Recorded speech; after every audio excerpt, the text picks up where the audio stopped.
बिस्मिल्लाहिर्रहमानिर्रहीम।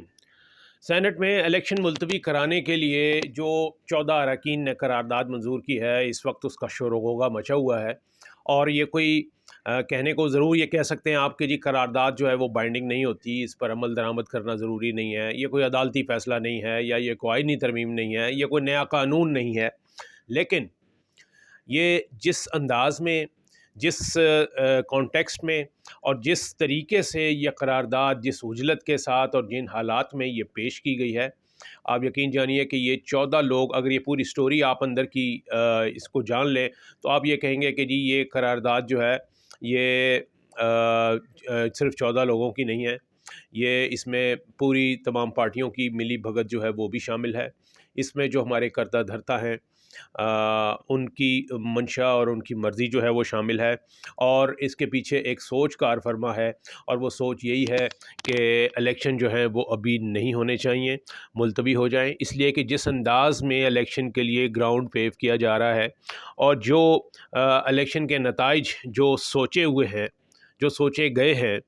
वो जिस अंदाज़ में अगर वो मालूम ये पड़ रहा है कि वो नताइज जो है वो नहीं निकल सकेंगे, या उन नताइज का हुसूल मुश्किल होगा, तो इस बिना पर ये इलेक्शन जो है वो मुलतवी कराने की बात की गई है। और ये करारदाद जो है सेनेट की, ये उसी सिलसिले की एक यूँ समझ लीजिए कि पहली कड़ी है।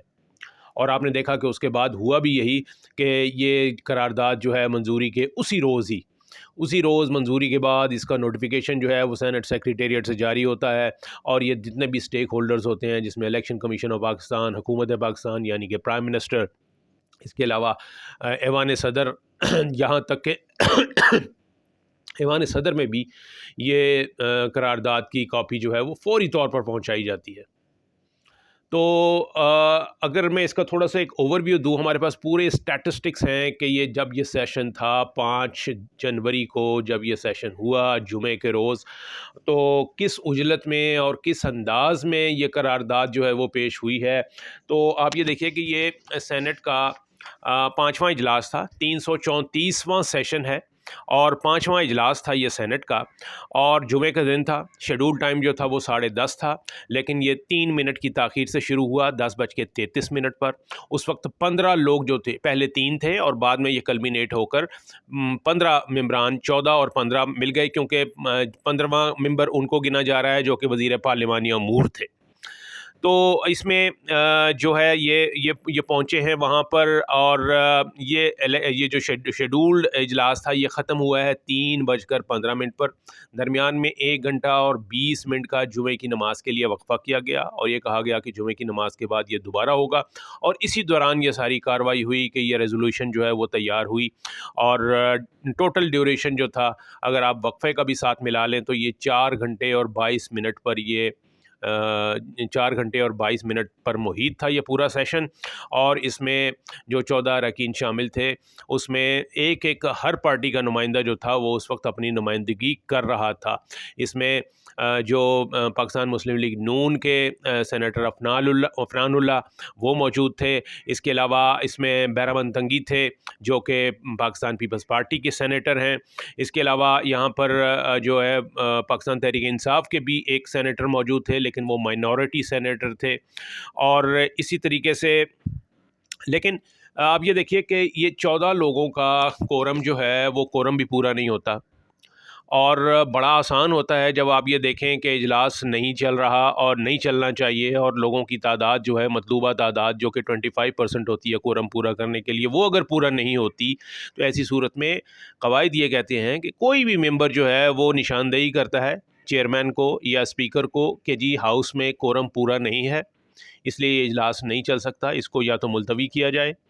उसके बाद फिर अगर चेयरमैन या जो असम्बली का स्पीकर है वो ये समझता है कि अभी इसके लिए जो दीगर अरकान हैं उनको इजलास में बुलाने की ज़रूरत है, कोरम वाकई पूरा नहीं है, तो बाकायदा तौर पर घंटियाँ बजाई जाती हैं, जो कि जो जितने भी कॉरिडोर्स हैं ईवान के अंदर यानी हाउस के बाहर, वो घंटियाँ बजती हैं, और कहीं कोई मेंबर अगर मौजूद होता है तो उसको पता चल जाता है कि जी इस वक्त कोरम की निशानदेही हुई है, और वहाँ हमें जाना चाहिए हाउस के अंदर। फ्लोर ऑफ द हाउस पे जाना चाहिए। तो और ये ऐसा होता है कि कोई कैफेटेरिया में है, कोई अपने चैम्बर में है, कोई लीडर ऑफ द हाउस है, कोई अपोजिशन लीडर है, इसी तरीके से। तो सब जगह वो घंटियाँ जो हैं वो जब जाती हैं तो उसका मकसद यही होता है कि अगर किसी को नहीं पता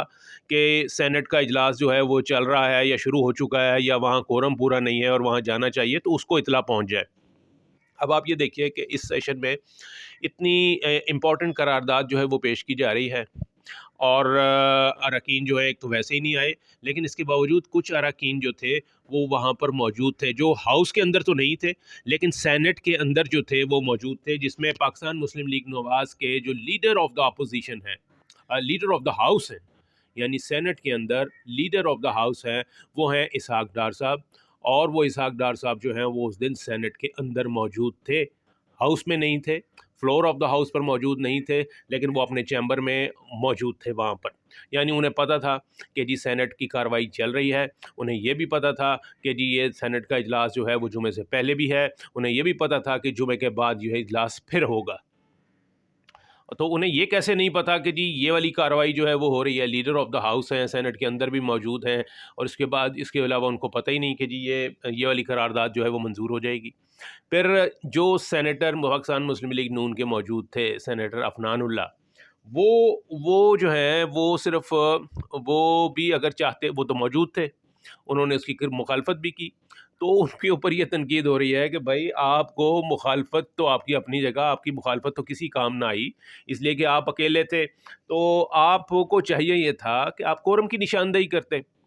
चेयरमैन को बताते कि कोरम पूरा नहीं है, ये इजलास नहीं हो सकता। इसलिए जब उन्होंने कोरम की निशानदेही नहीं की, और कवायद भी यही कहते हैं कि अगर कोई रुकन जो है वो रुकन कोई अगर ये कोरम की निशानदेही करे और वाकई वो समझें इस चेयरमैन के कोरम पूरा नहीं है, तो फिर वो प्रोसीजर जो है वो अडॉप्ट करते हैं कि ये चलना है इजलास या नहीं चलना, और उनको बुलाना है बाकी अरकान को या नहीं। तो सेनेटर अफनान उल्लाह जो थे वो, यानी कि वो इस बात पे वो फ़ख्र कर रहे हैं जी मैंने बड़ी जनाब तकरीर की वहाँ पे, और मैंने बड़ी सख्त मुखालफत की उसकी, उस करारदाद की कि इलेक्शन मुलतवी नहीं होने चाहिए। अरे भाई आपको चाहिए था कि आप कोरम की निशानदेही करें, आपको कवायद का ही नहीं पता, या आपकी अकल ने काम नहीं किया। इसी तरीके से सेनेटर बहरामन तंगी जो थे वो पाकिस्तान पीपल्स पार्टी के थे। पीपल्स पार्टी ने सबसे ज़्यादा शोर मचाया इस करारदाद के पास होने के बाद, और इस करारदाद के बाद सेनेटर बहरामन जो है उनको शोकाज भी ना जारी किया गया पार्टी की जानिब से कि आपने इसकी क्यों मुखालफत नहीं की, क्योंकि उन्होंने चुप साधे हुए थी, उन्होंने कोई नहीं किया, लेकिन कसूर उनका भी था, वो भी कोरम की निशानदेही कर सकते थे। तो इस लिहाज से, लेकिन मैं आपको ये बताता चलूँ कि ये जितने अरकान थे जिन जो वहाँ पर मौजूद थे, उनको ये मालूम था, उनको ये पता था कि यह करारदाद आनी है, और वो करारदाद जो है वो 2 सफ़ात पर मुश्तमिल जो करारदाद है, जिसमें वो अंग्रेज़ी में लिखी हुई है, उसको जो पेश करने वाले सेनेटर दिलावर ख़ान, उन्होंने उस करारदाद को पढ़ा ही नहीं। प्रोसीजर ये होता है कि जो करारदाद आप पेश कर रहे हैं उसको आप पढ़ते हैं, लफ्ज़ ब लफ्ज़ उसको पढ़ते हैं, फिर जो चेयरमैन है वो उसके ऊपर राय जो है वो मांगता है हाउस की कि कौन इसकी हक़ में है और कौन इसके नहीं। उन्होंने वो पढ़ी नहीं, कुछ उन्होंने 2 एक आध पैराग्राफ उसका पढ़ना शुरू किया, क्योंकि वो पूरी अंग्रेज़ी में थी, और वो ऐसी अंग्रेज़ी थी कि उसको शायद दिलावर ख़ान के लिए पढ़ना भी पूरा मुश्किल होता। उनको जो है वो लिख के दी गई, या उनके पास जहाँ से भी आई, जहाँ से भी तैयार हुई करारदाद, तो वो उन्होंने वो आधी उर्दू में और आधी इंग्लिश में अपना मुद्दा बयान किया, जी ये करारदाद ये कहती है, और चेयरमैन साहब ने भी मान लिया कि हाँ ये करारदाद है, इसके ऊपर जो है ना वोटिंग करानी चाहिए और इसके ऊपर राय लेनी चाहिए। उन्होंने राय ली, और राय में जो है वो उसके करारदाद के हक़ में ज़्यादा आवाज़ें आईं, और चेयरमैन ने कहा जी कि ये अप्रूव हो गई है। तो कहने का मकसद ये है कि इसमें ये जो नुमाइंदे वहाँ पर मौजूद थे, उन्हें पता था, उन्हें ये पता था कि ये करारदाद जो है वो आनी है। उन्हें ये भी पता था। अच्छा, फिर देखिए कि इस करारदाद को ना तो पढ़ा गया वहाँ पर, ना ही इसकी नक़ूल जो है वो दी गई मेम्बरान को कि जी वो देखें कि जी ये कौन सी करारदाद है। ना ही इसको एजेंडे में शामिल किया गया। एजेंडे में खैर नहीं भी होता, इमरजेंसी में कोई भी एजेंडा जो है वो पेश किया जा सकता है, ये एक प्राइवेट करारदाद थी। लेकिन बात यह है कि जो प्रोसीजर है, और जो अनड्यू हेस्ट है, जो उजलत है, और जो जल्दबाजी का इसमें मुजाहरा किया गया, और जो फ़िशी और खुफिया और पुरस्कारियत जो थी वो उसका एलिमेंट इसमें बरकरार था, उसकी बिना पर आप ये समझ सकते हैं कि ये करारदाद कहाँ से आई, क्यों मंजूर करवाई गई,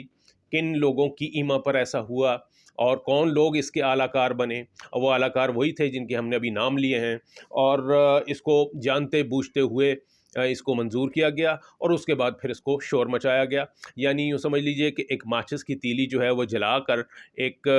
आग लगाने का अमल जो है वो उसका आगाज़ कर दिया है। और अब वो देख रहे हैं कि जी ये आग जो है वो कहाँ तक जाती है। आपने देखा कि सुप्रीम कोर्ट में भी एक पिटीशन जो है वो दायर हो गई है। इलेक्शन कमीशन ने कल के लिए इजलास बुला लिया है कि वो इन चीज़ों पर गौर करेगा, इसलिए कि जिन खदशात का इस करारदाद में इजहार किया गया है उसको जो हैं वो संगीन नौइयत के हैं, संजीदा नौइयत के हैं, उनको अनअटेंडेड भी नहीं छोड़ा जा सकता। तो अब देखना यह है कि जी ये